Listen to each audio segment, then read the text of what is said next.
Hey there, friends, family, and faithful followers. Welcome back to my boring vlog and welcome back to our land of dreams. It still seems like only yesterday that my man, our daughter, and myself left our comfortable and established lifestyle in Ontario, Canada, for a life we always chatted about during morning coffee. We fast tracked our retirement plans, we chased our dreams, and we risked our future and purchased 7 unseen off-grid acres in the wilderness of Cape Breton Island in Nova Scotia.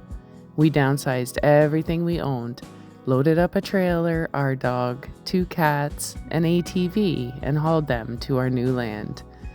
We knew for sure that our life was about to make a drastic change, but what we didn't know was that we were relocating to the most gorgeous place we've ever seen. I hope you find inspiration from my videos reminding you that you are never too old and it is never too late to do what you dream. Join me as we navigate our new RV lifestyle, our new climate, new landscape, new wildlife, building a world we dreamed of in a place only seen in postcards from the ground up. Thanks for visiting and subscribe to my channel if you would enjoy the content of a 40-something gal running away into the woods with her family. So, my friends, I think it's safe to say that we are not newbies anymore. We are creeping up to our 3rd year here, and when I really absorb those words, I am stunned how fast time goes by.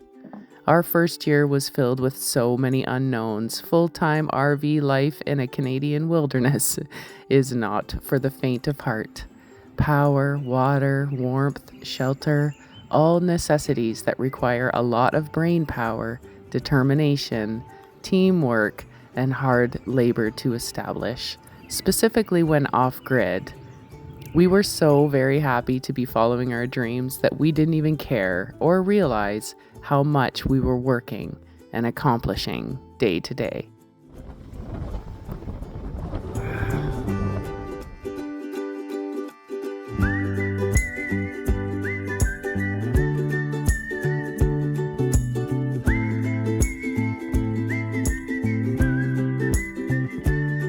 Changer in year 1 was when we had our powerhouse built and delivered. We doubled it as a dog grooming shop for me to work from home, and we used the dog shop as the main hub for our homemade water system. Running lines from the river to the dog shop, from the dog shop to the RV, obtaining power to that building was probably the biggest relief of the year, and it allowed us to hook up our RV and turn off the generator. It was so quiet and blissful. And of course, we cannot disregard the big shop build. Having an actual structure on our land with a wood stove in the event that our RV failed us was the beautiful backup plan that we truly needed the first year. If all else fails, we have a roof over our head, heat, and a place to cook food no matter what. I remember when we made it through our first year, keeping in mind it was not without many hiccups and learning curves, but emerging into spring on year 2 was a feat I felt to my core. We did it. We actually did it. 4 seasons in an RV, and it was hard, and it was wonderful. Year 2 brought us major confidence. Knowing what to expect is highly underrated. We upgraded our water system. We created a bedroom and a bunkie for our daughter, turning our shed into her own personal space, with heat and everything. We got a washer and dryer. That's huge. We created not 1, but 2 vegetable gardens. We hosted many friends and family during the summer, and I actually managed to get to Ontario to visit in the fall. We are constantly cleaning up and working on our landscape, which is a project that will never truly end. Manfred was able to prioritize lots of fishing and trail riding, and I was able to prioritize many hours of hiking and kayaking. So here we are, folks, very quickly approaching our 3rd year in paradise, and this year's focus is to turn our big shop into an actual home. We would really like to use the RV as a rental guest house for passerbys, trail riders, and glamping enthusiasts. A place for friends and family to use while they're visiting us. So that's the only thing on our plate taking priority this year. Of course, my new garden will be a highlight also. Cooking, canning, preserving, and sharing food is a passion of mine, and at the top of my summer agenda this year. Load up the deep freezer, that's my goal. Also, more baking. As you know, I've really dived into my sourdough journey this year, and that brings me to today's video, all about bagels. I hope you enjoy. So, as with everything in my life, I enjoy a good routine, and I've genuinely created a fun routine with my sourdough. This is Stan. He is a very active, beautiful, and bubbly sourdough starter that I created myself. So, in order for me to bake bread on Sunday morning, I need to get my ducks in a row. This is now Saturday morning, and I'm going to feed Stan so that he can rise and be double in size and active and bubbly by this afternoon so that I can start mixing my dough.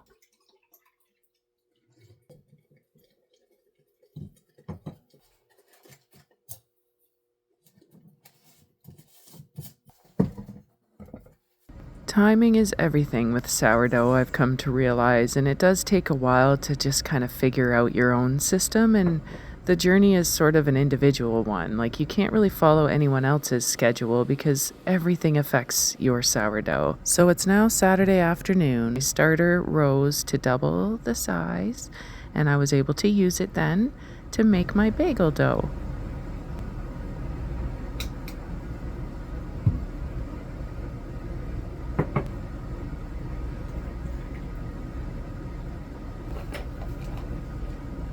Hello.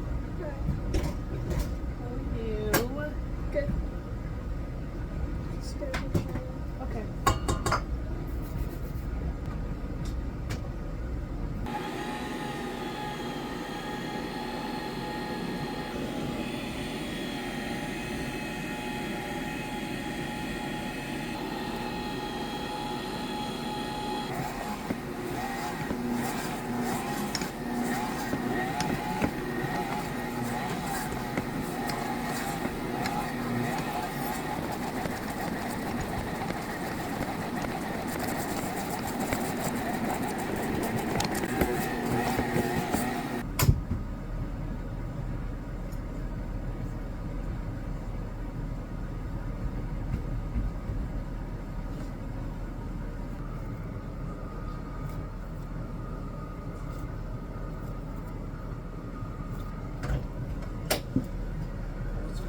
What the heck? More snow?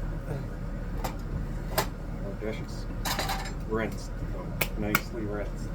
So, like I said, timing is everything, and this dough needs about 12 hours to ferment on the counter. And I realized after making my sourdough bagel dough, I had extra starter left. So I thought, you know what, I'll just do a quick sandwich bread also. Why not? I used up most of Stan, which was perfect because now I have a little bit of him left over to feed him at supper time. Sandwich dough requires a little more TLC than bagel dough.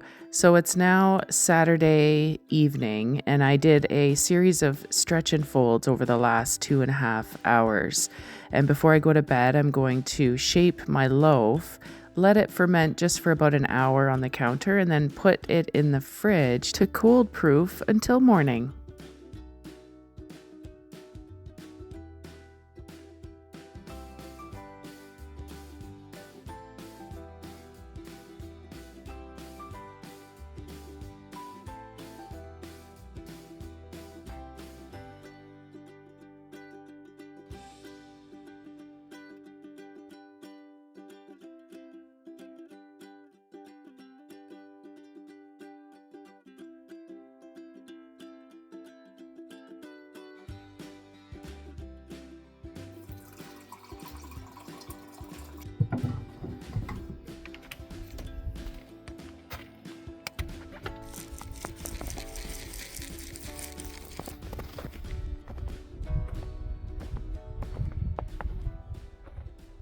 I've started a book, a sourdough journal book.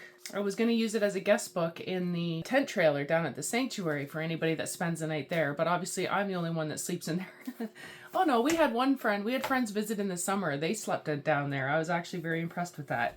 If you're watching, Michelle, I was very impressed with you the entire time. All that kayaking, the big spider, sleeping in the tent trailer. Anyway, this is my sourdough book. So there's Stan 2.0. I just kind of doodled because I was writing out some recipes. So the first thing I wanted to make with my new sourdough starter is sourdough bagels. I got this recipe. She has like a blog, like an actual website that I follow, and I get newsletters from her company, and it's Farmhouse on Boone. So I love her. She's very simple. She's no fuss. She's like, just do it and it'll work out. Like, she's very relaxed, so I like her.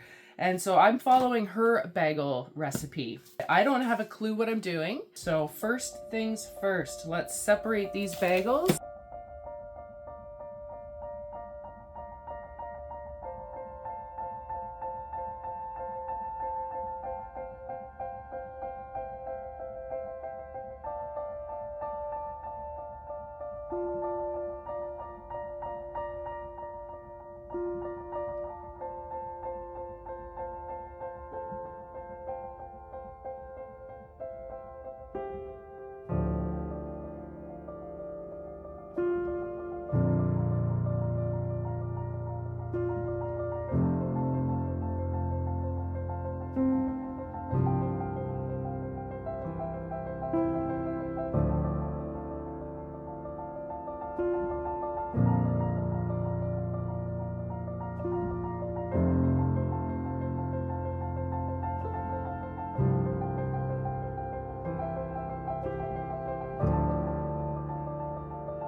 Okay, while I have everything under control for a moment, maintaining the sourdough starter, you need to feed your starter equal parts flour, water, and starter. You can just keep feeding it and feeding it and feeding it, and you'll end up with this giant bucket of starter. So what you need to do is discard some, because you don't need all that. And I have some fun things in here to use my discard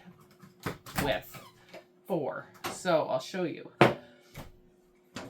I keep a jar, so I'm not going to discard any of Stan today because I used most of him. I want to build him back up. I want to have like a couple cups of starter, so I'm gonna just make him bigger over the next day or two. But if I were to discard, I would put, half of the jar, probably half of Stan into this discard jar, and then feed him the equal parts. If I just feed him today, which is what I'm going to do, he'll end up being like double the size tomorrow, double the size the next day if I just keep feeding and feeding and feeding. I hope that makes sense. It's hard to explain everything with sourdough and starters and all that, because if you don't understand what's happening with the starter and why it's doing what it's doing, it's hard to understand why you do what you do. Sorry, it's very confusing, I know. It took me a long time to get my head around it all. Obviously don't have my head around all recipes yet, just trying them out, but so this is what I'm going to plan to do with some of my discard. I can make tortillas. I've got what was the one thing I wrote out yesterday and I was like, ooh, that'd be good. Ooh, sourdough coffee cake. I'd like to do that next. But today is bagel day. And this is going to be all the recipes that I love and do on a regular basis. I'm going to put them in this journal with notes and stuff. So the more that I do the recipe, the more I can maybe tweak it to my own liking. Equal parts starter, flour, water. I feed Stan with whole wheat and all-purpose flour. So I need to feed him at least the same amount of flour to starter. So got my water, and that looks like, I just kind of guesstimate. Like that almost looks like, I don't know, 3/4 of a cup. You know, it looks like I have about 3/4 of a cup. Can you even see Stan? He's so beautiful and bubbly.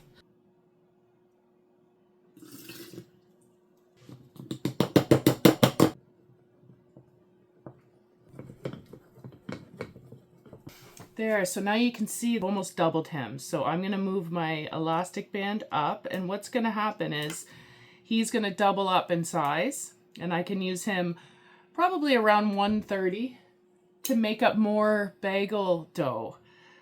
So if I keep feeding him and using him for baking every day, I never have to discard. I can just keep feeding him and using him, feeding him and using him.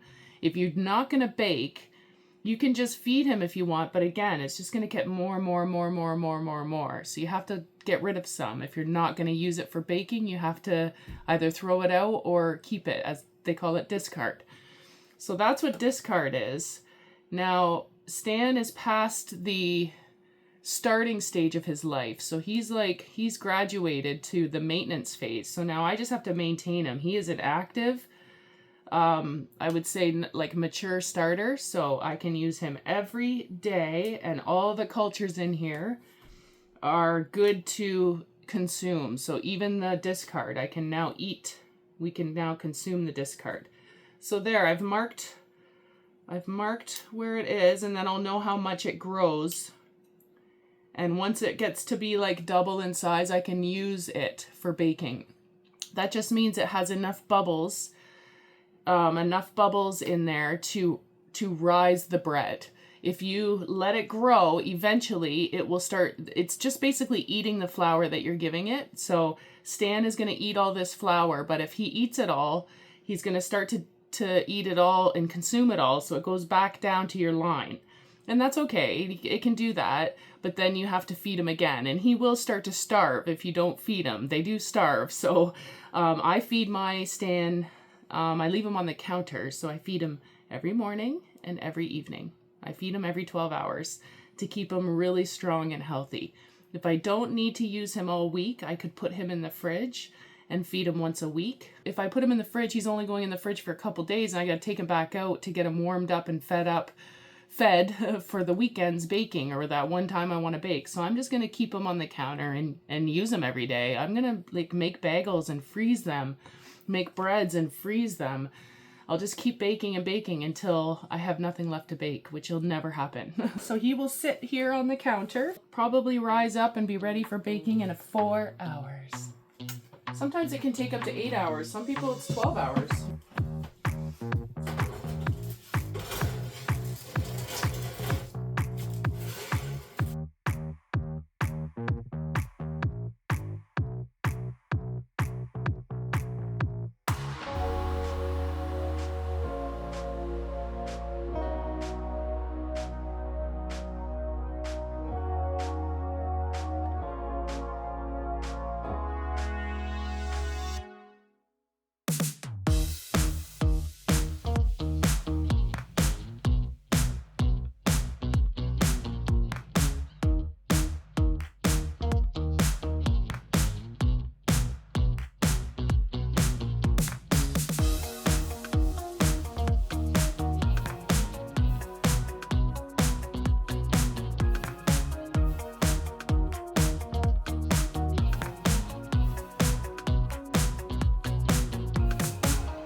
You know, I like to say that we live a very simple life, but it is a very busy, simple life. And I love it. I also secretly love when Manfred has the tape measure out and the pencil in his mouth and his eyeglasses on, because that means renovation time. And of course, we can't ever forget why we came here. And for me, I need to escape reality sometimes. I need to get out in nature and just forget that there's a world out there, just be in my own space, in my own thoughts. And that includes getting away from all the projects around our property. You know, it can be a lot, and we have to constantly, be thankful for what we're doing and why we're here. Remind ourselves all the time that following your dreams is absolutely worth it. So I grabbed my girl, Tia, and we head out on my favorite trail, our trail, Tia's trail, a private strip of land that I've been working on since we moved here. I love this trail, and I love you. Thanks for joining me today, and I really hope to see you next time. Ciao for now.